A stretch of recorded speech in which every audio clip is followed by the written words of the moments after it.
The National Society of Fundraisers was formed in 1960 by three men meeting in a New York City coffee shop. By 1965, the organization had nearly 500 members representing 26 states. The NSFR had become truly national.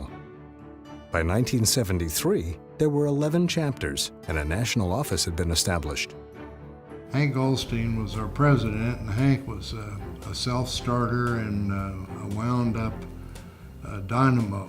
The story is generally known here of how Jess Spidell, the then treasurer, and I personally signed a note to keep the thing going.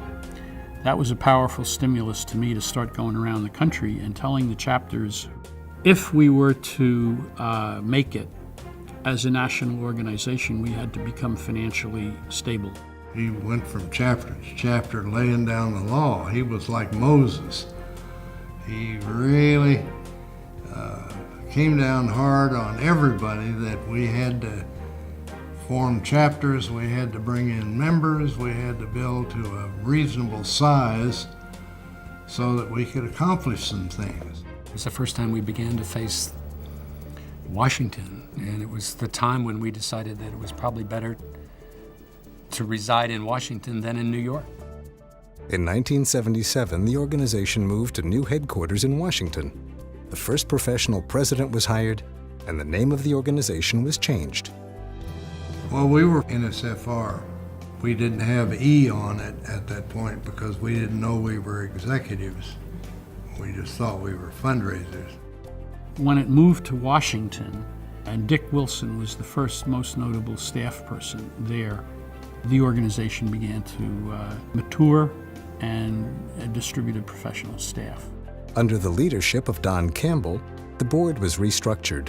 When I was in Chicago, we had set up a new kind of structure based on what we thought were the needs of the society members at that time, the local society members, that ended up with a sort of an educational division and a membership division, an external affairs division, and a governance division, which became the forerunner of the national organization. With the establishment of the Public Affairs Division, NSFRE began to work on important external issues. Involvement with national and state legislation continued to grow, and during the 1990s, the chair, treasurer, and president testified on proposed legislation that would affect philanthropy and fundraising. We did have the opportunity to testify before the House Ways and Means Committee. It was at a time when there were several things going on. There were proposed changes in regulations about how gifts would be counted and how they would be booked.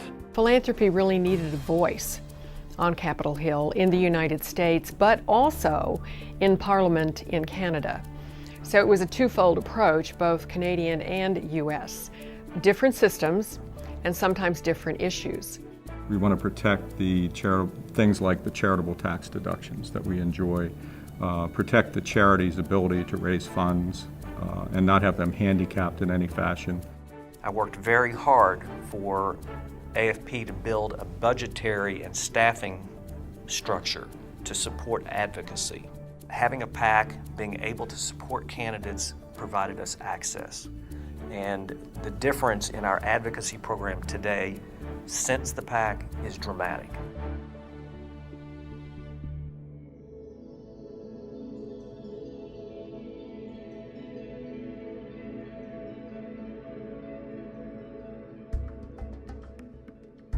From the very beginning of the association's development, there was a recognized need for the establishment of a credential, but years would pass until it became reality.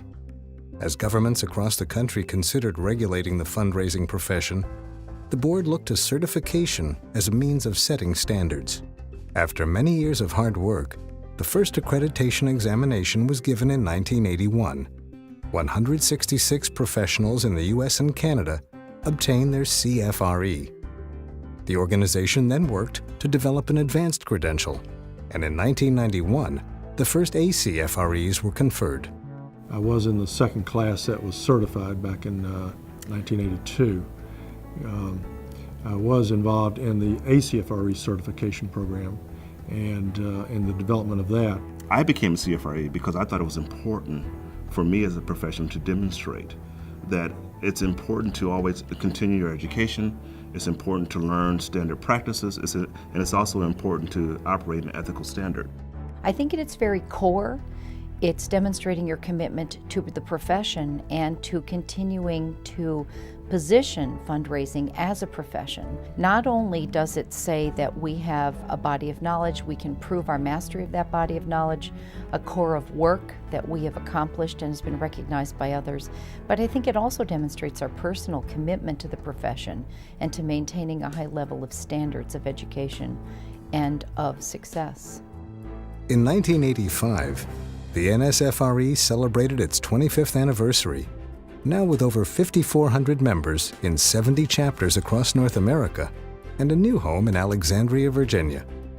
In 1986, President Ronald Reagan declared the first National Philanthropy Day, recognizing the impact of the nonprofit community on our society. National Philanthropy Day is a tremendous opportunity for the Association of Fundraising Professionals to highlight philanthropy in a community. And a key part of almost every National Philanthropy Day is celebrating good corporate citizens who've made significant contributions to the community, and also individual corporate leaders.